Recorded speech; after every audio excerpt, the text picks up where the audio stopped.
Ya, bismillahirrahmanirrahim. Assalamualaikum warahmatullahi wabarakatuh.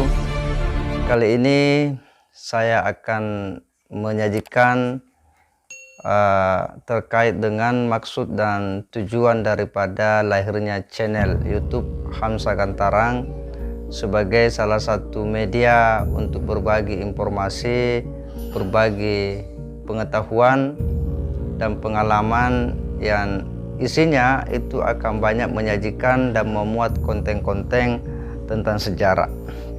Kenapa? Karena sejarah ini adalah sebuah peristiwa masa lalu yang terikat oleh waktu, masa dan keadaan, dan tentunya peristiwa yang benar-benar terjadi. Kenyataan yang sudah terjadi dan situasi hari ini tentu tidak lepas daripada sebuah desain masa lalu, dan masa depan tentu tidak bisa terlepas dari apa yang kita desain hari ini. Konten channel itu akan banyak berbicara tentang cerita-cerita rakyat, kemudian asal-usul sebuah daerah, kemudian identitas kultural kedaerahan.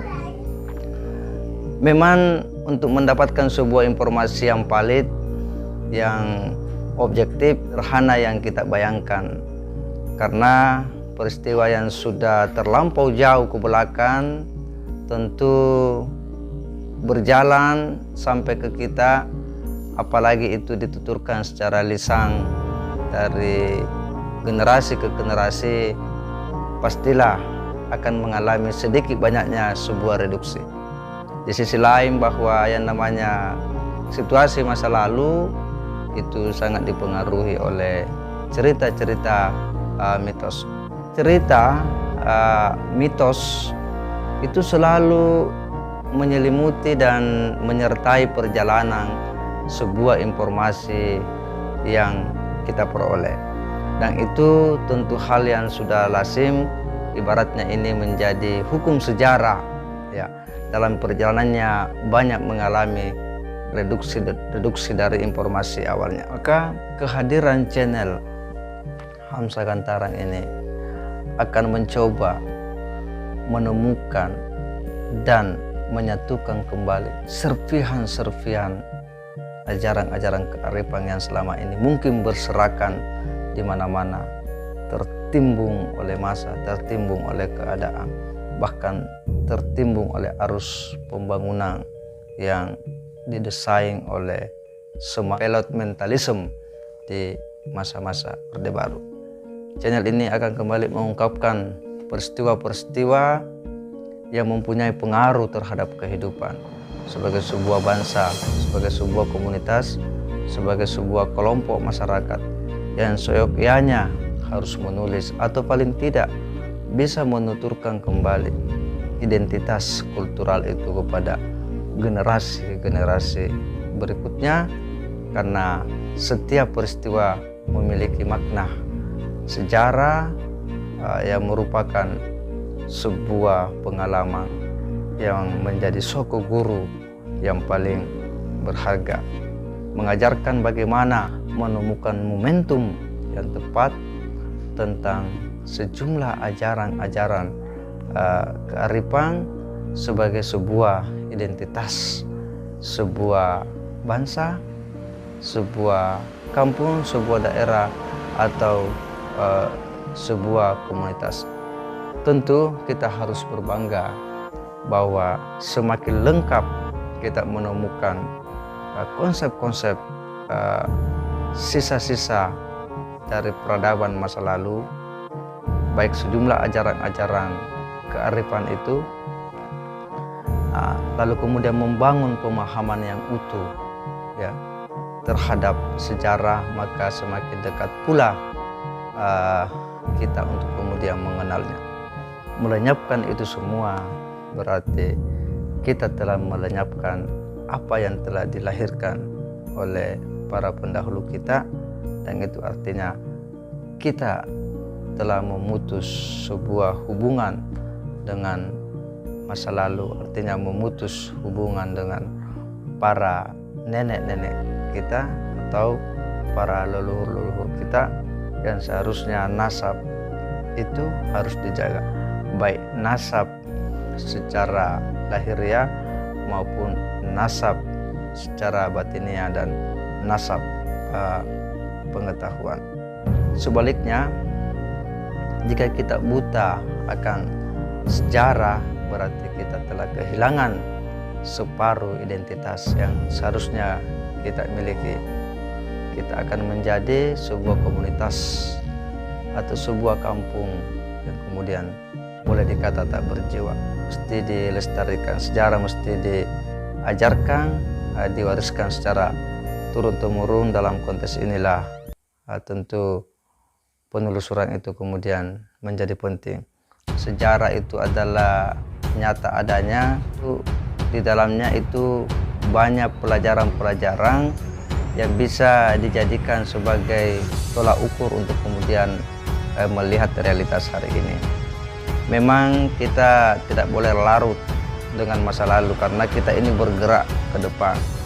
Tetapi juga tidak ada salahnya jika kita sesekali kemudian menengok ke belakang. Ada pesan dari orang dulu sering mengatakan, dalam bahasa Makassarnya itu, kini dalekanu kira-kira bukuan. Artinya kita menatap masa depan, tetapi juga lihatlah masa lalu.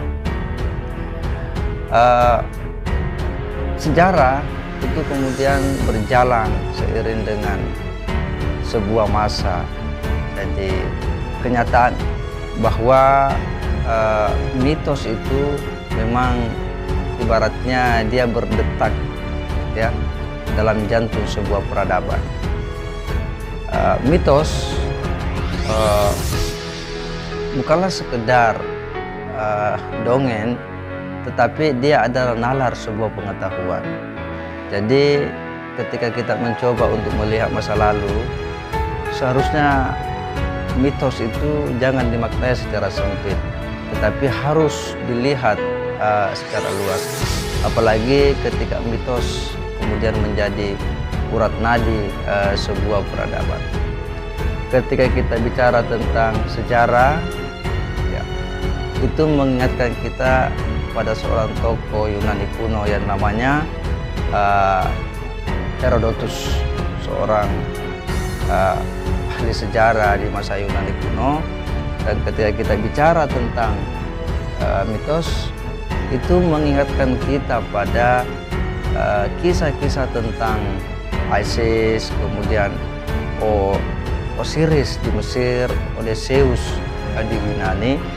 Dan tentu ketika kita bicara tentang sejarah di daerah-daerah kita, itu juga banyak dipenuhi dengan cerita-cerita rakyat yang begitu unik, yang juga selalu menarik untuk kemudian didengar, ditelusuri, digali, ya, dikenali, ditemukan, karena di sana ada keterkaitan ya batin akan sebuah peristiwa masa lalu, sehingga kemudian selalu menarik untuk ditelusuri.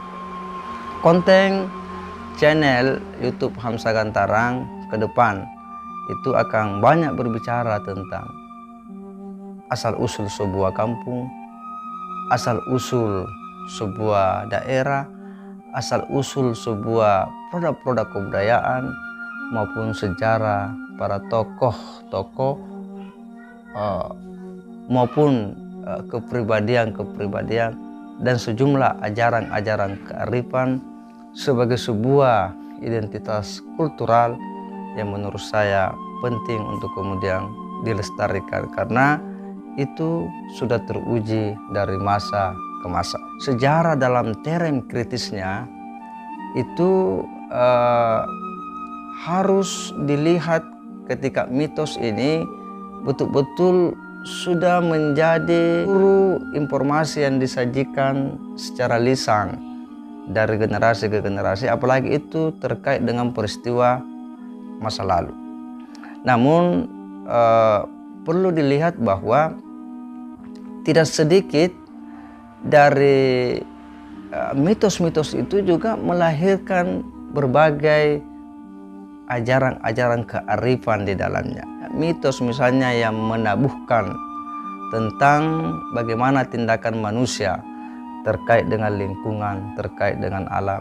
Sebutlah misalnya tentang menebang pohon, sebutlah misalnya bagaimana memperlakukan satwa, sebutlah misalnya bagaimana mengambil air, bagaimana mengelola pantai dan menggempur gunung-gunung dengan sejumlah alat-alat berat seperti eskavator, bagaimana mengaduk-aduk isi bumi dengan sejumlah teknologi canggih di era modern ini yang mungkin tidak dijumpai pada masa lalu. Nah, ketika peristiwa-peristiwa yang kalau kita melihatnya itu adalah sebuah perlakuan yang semena-mena terhadap lingkungan, terhadap alam semesta, terhadap pohon, terhadap satwa dan semacamnya, maka disitulah kemudian konsep-konsep tentang kearifan itu menjadi menarik untuk dilahirkan, karena alam itu tadi kosong dan profan yang tanpa makna, yang bisa diperlakukan dengan sekehendak hati, ya, hanya untuk memenuhi nafsu semata, ya, atau bertindak seenak perut, ya, hanya karena ambisi, ya, yang sifatnya materialis, karena cara pandang materialis yang kemudian menghilangkan segala hal-hal yang sifatnya berbau sakral.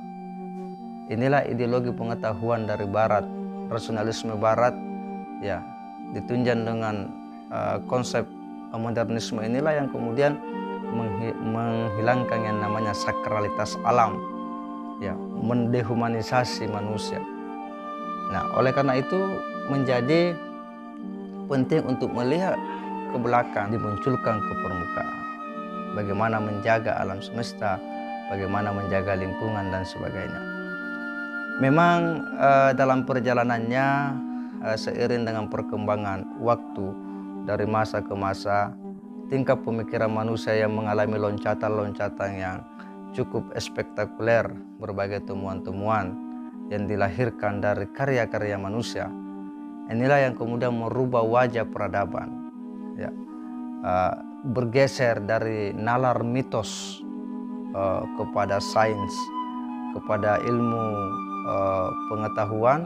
Mitos itu kemudian terpinggirkan, dan seiring waktu, ya, manusia memang lebih memilih kehidupan yang didominasi oleh modernisme.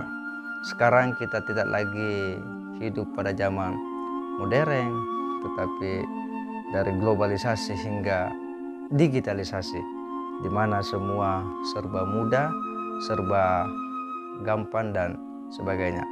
Akhirnya manusia kontemporer lebih memilih pengetahuan-pengetahuan baru yang bernama filsafat, sains dan teknologi tinggi, dan tentunya, ya, agama monoteisme, ya, sebagai sebuah keniscayaan. Ketiga pengetahuan inilah yang kemudian mendominasi, ya, yang menempatkan dirinya sebagai sebuah identitas baru, lalu kemudian menggantikan awan hitam yang namanya mitologi. Alas pikir manusia itu kemudian bergeser, ya. Sejarah dan peradaban masa lalu, ya, nyaris kehilangan jejak. Justru, ya, kita bisa lihat, ya, yang ada hanyalah sebongkah keangkuhan, kesombongan dari sebuah konstruksi pengetahuan yang dibangun di atas pijakan rasionalitas manusia, filsafat yang kadang meninggalkan hal-hal atau menafikan hal-hal yang berbau sakralitas, ya, karena semuanya diukur dengan rasionalitas dan empiris, hal-hal yang tidak bisa diraba oleh indera, lalu kemudian itu dianggap tidak ada. ajaran-ajaran kearifan, ya, baik itu cerita-cerita rakyat maupun produk-produk kebudayaan, lalu kemudian dia tertimbun seiring perjalanan waktu yang memang semakin ke depan, ya, peristiwa-peristiwa masa lalu, peninggalan-peninggalan masa lalu, baik itu dalam bentuk sebuah ajaran maupun produk-produk yang sifatnya materi, itu kemudian tertimbun dan memang oleh sebagian generasi itu kemudian ditinggalkan karena dianggap sudah tidak konteks lagi dengan zaman yang serba modern. Mereka memandang bahwa itu hanyalah sebuah peristiwa masa lalu yang tidak punya lagi andil apa-apa dalam melihat masa depan. Sejarah adalah peristiwa masa lalu, cukup dia pergi dan abadi di kaki sang waktu. Produk kebudayaan masa lalu hanyalah dipandang sebagai sebuah benda yang kemudian tak bermakna lagi. Dia tertimbun oleh arus pengetahuan baru, modernitas, filsafat modern, dan rasionalitas serta empirisme.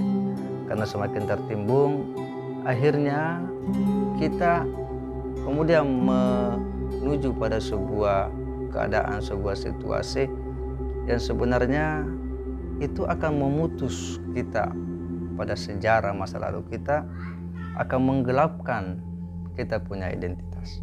Maka dalam konteks inilah kehadiran channel ini akan mencoba berbagi informasi, akan kembali melihat, kembali menelusuri, akan kembali menyusuri lorong-lorong kearifan, lorong-lorong pengetahuan yang selama ini tertimbun oleh arus rasionalitas dan empiris.